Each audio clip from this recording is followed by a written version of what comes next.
নমস্কার, নববার্তা বাংলা নিউজে সবাইকে স্বাগত জানাই। খবরের প্রথমেই দেখে নেব আজকের সংবাদ শিরোনাম। তুলসী মারা পরে আসা যাবে না বিদ্যালয়, ফতোয়া জারি করে বিপাকে বারাসতের স্কুলের প্রধান শিক্ষিকা। বেতন নেই, ভাতাও গেল, চাকরি হারানো শিক্ষাকর্মীদের কাঁদিয়ে দিল আদালতের রায়। কি বলছেন চাকরিহারারা, জানুন বিস্তারিত খবরে। মমতা বন্দ্যোপাধ্যায় জীবনের প্রথমে হাফ প্যান্ট মন্ত্রী ছিলেন। মুখ্যমন্ত্রীকে যা নয় তাই বললেন সুকান্ত। তোলপাড় পড়ে গিয়েছে বাংলা জুড়ে। রবিবার থেকে আরও বাড়বে বৃষ্টি। আজ দক্ষিণবঙ্গের বিভিন্ন জেলায় সতর্কতা জারি। পুরো আপডেট জানতে খবরে নজর রাখুন। ডিএ মেটাতে আরও ৩,৫০০ কোটি ধার, এক মাসে রেকর্ড ঋণ নিচ্ছে রাজ্য সরকার। হাওড়া থেকে অপহরণ হওয়া বিস্কুট কারখানার ম্যানেজারের দেহ উদ্ধার বোলপুরে। মৃতদেহ উদ্ধারকে ঘিরে আতঙ্কের পরিবেশ সৃষ্টি হয়েছে এলাকা জুড়ে। গোঘাটে বিজেপি নেতার রহস্য মৃত্যু, হাত বাঁধা দেহ উদ্ধার বারান্দায়। ঘটনার তদন্ত শুরু করেছে পুলিশ। জার্মান আমেরিকা থেকে অস্ত্র নিয়ে ইসরায়েল পৌঁছল ১৪টি কার্গো বিমান।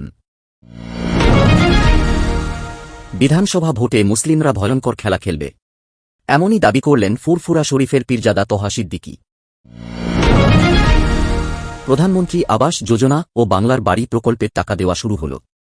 কারা কারা টাকা পাবেন জানতে সঙ্গে থাকুন। এতক্ষণ সংবাদ শিরোনামগুলো শুনছিলেন, এবার জানাবো পুরো সংবাদ। প্রতিদিন সঠিক খবর নিয়মিত শোনার জন্য সাবস্ক্রাইব করুন নববার্তা ইউটিউব চ্যানেলটিকে। আসছি বিস্তারিত খবরে। তুলসী কাঠের মালা পরে আসা যাবে না এমন ফতোয়া জারি করে বিতর্কের মুখে পড়লেন বারাসাত নবপল্লী যোগেন্দ্রনাথ বালিকা বিদ্যামন্দিরের প্রধান শিক্ষিকা। এই প্রসঙ্গে প্রাপ্ত তথ্য অনুযায়ী জানা গিয়েছে যে স্কুলের হোয়াটসঅ্যাপ গ্রুপে তিনি একটি অডিও বার্তা পাঠিয়েছিলেন, যেখানে বলা হয় স্কুলে তুলসী কাঠের মালা সহ কানে এবং গলায় কোনো অলঙ্কার পরে আসা যাবে না। এর পাশাপাশি মোবাইল নিয়ে স্কুলে যাওয়ার ক্ষেত্রেও জারি করা হয় নিষেধাজ্ঞা।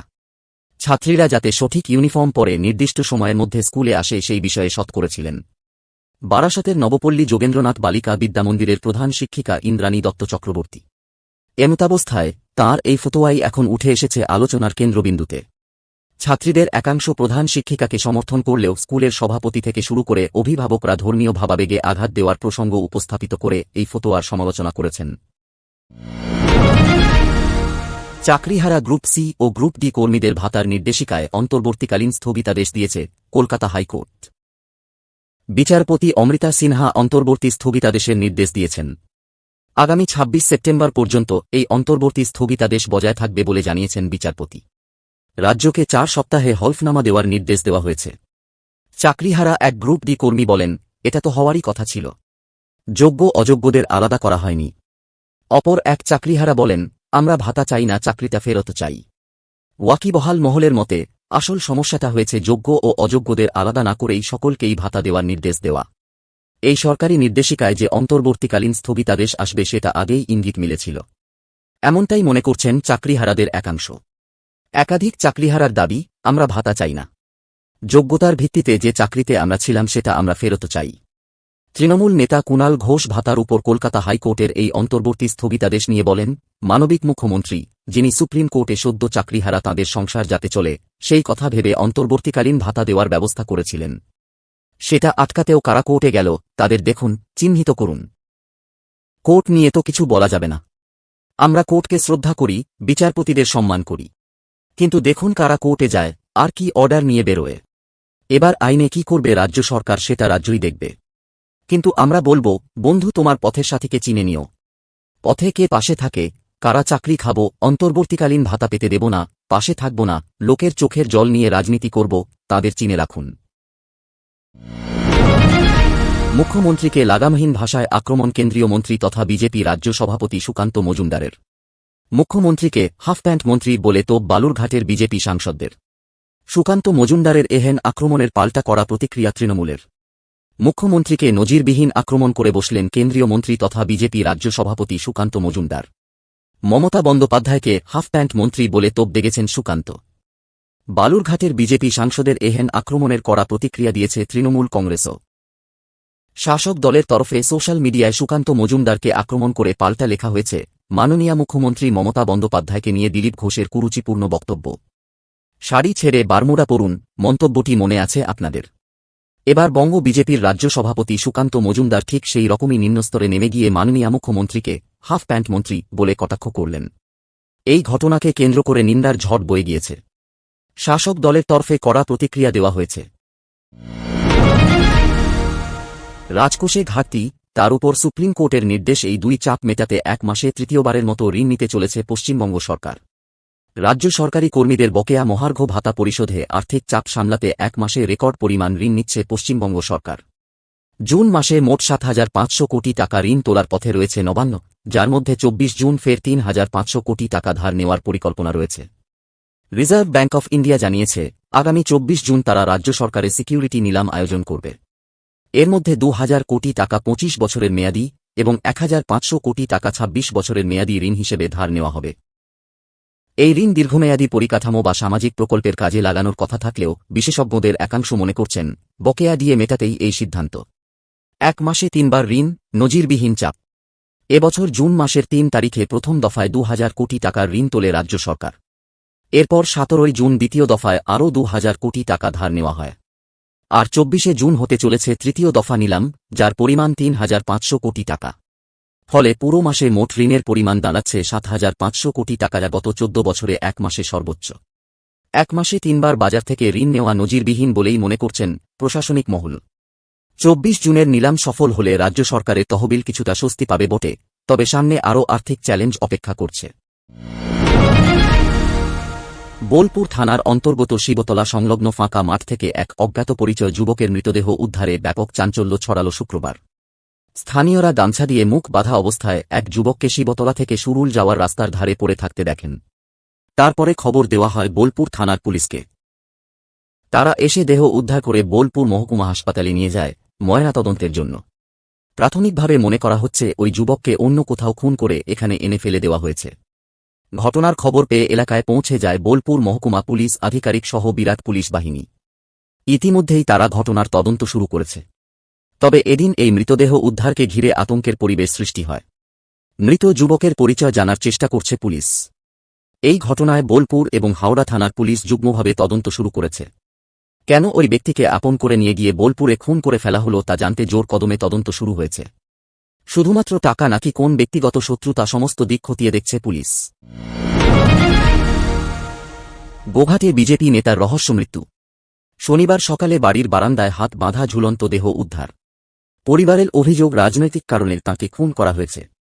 বিজেপি নেতৃত্ব অপরাধীদের উপযুক্ত শাস্তির দাবি করেছে। তৃণমূলও মৃতের পরিবারের পাশে। তাঁদের দাবি, প্রশাসন দ্রুত তদন্ত করে ঘটনার কিনারা করুক। পুলিশ সূত্রে জানা গিয়েছে, মৃত যুবকের নাম শেখ বাকিবুল্লাহ। তিনি গোঘাটে বিজেপির সংখ্যালঘু মোর্চার মণ্ডল সভাপতি ছিলেন। শনিবার সকালে বাড়ির লোক দোতলার বারান্দায় তাঁর ঝুলন্ত দেহ দেখতে পান। আত্মহত্যা নাকি খুন তা নিয়ে ধোঁয়াশা। তবে পরিবারের পাশাপাশি বিজেপির দাবি, তাঁকে রাজনৈতিক কারণে খুন করে ঝুলিয়ে দেওয়া হয়েছে। তবে প্রশ্ন উঠছে, ঘরের মধ্যে দুষ্কৃতী ঢুকে থাকলে কেউ বুঝতে পারলেন না কেন? কখন তিনি বারান্দায় গেলেন? মৃতের স্ত্রী জানিয়েছেন, খাওয়া দাওয়ার পর ও ফোন দেখছিল। আমি ঘুমাতে বললে ও ঘুমায়নি। কখন বারান্দায় গিয়েছে কিছুই বুঝতে পারিনি। আজ সকালে খবর পেয়ে দেহ উদ্ধার করতে গেলে বিক্ষোভের মুখে পড়ে পুলিশ। অভিযুক্তদের শাস্তির দাবি তুলে প্রতিবাদ জানাতে থাকেন স্থানীয়রা। ইরান ইসরায়েল দ্বন্দ্ব তুঙ্গে। সরগরম হয়ে রয়েছে মধ্যপ্রাচ্য। এর মধ্যেই মার্কিন যুক্তরাষ্ট্র ও জার্মানি থেকে অস্ত্র এবং সামরিক সরঞ্জাম এসে পৌঁছেছে ইসরায়েলে। সব মিলিয়ে আমেরিকা যে ইসরায়েলের পাশে রয়েছে তা বুঝিয়ে দিয়েছে আবারও। ইসরায়েলের প্রতিরক্ষা মন্ত্রক জানিয়েছে, গত বৃহস্পতিবার বেশ কয়েকটি কার্গো বিমান ইসরায়েলে অবতরণ করেছে। ইসরায়েলি প্রতিরক্ষা মন্ত্রকের দেওয়া তথ্য অনুযায়ী, ইরান যখন থেকে ইসরায়েলের উপর হামলা চালানো শুরু করেছে, তারপর থেকে 14টি কার্গো বিমান সরঞ্জাম নিয়ে ইসরায়েলে পৌঁছেছে। 2023 সালের 7 অক্টোবর যখন মধ্যপ্রাচ্যে যুদ্ধ শুরু হয়েছিল, তারপর এই নিয়ে মোট 800টি কার্গো অস্ত্রবাহী বিমান নেতানিয়াহুর দেশে পৌঁছাল। প্রতিরক্ষা মন্ত্রকের পক্ষ থেকে স্পষ্ট জানিয়ে দেওয়া হয়েছে, যুদ্ধের ধারাবাহিকতা বজায় থাকছে। তাই ভবিষ্যতের জন্য মজুদ জোরদার করাই এই সরবরাহের মূল লক্ষ্য। তবে নতুন ঠিক কোন ধরনের অস্ত্র এসেছে সে বিষয়ে বিস্তারিত কিছু জানানো হয়নি।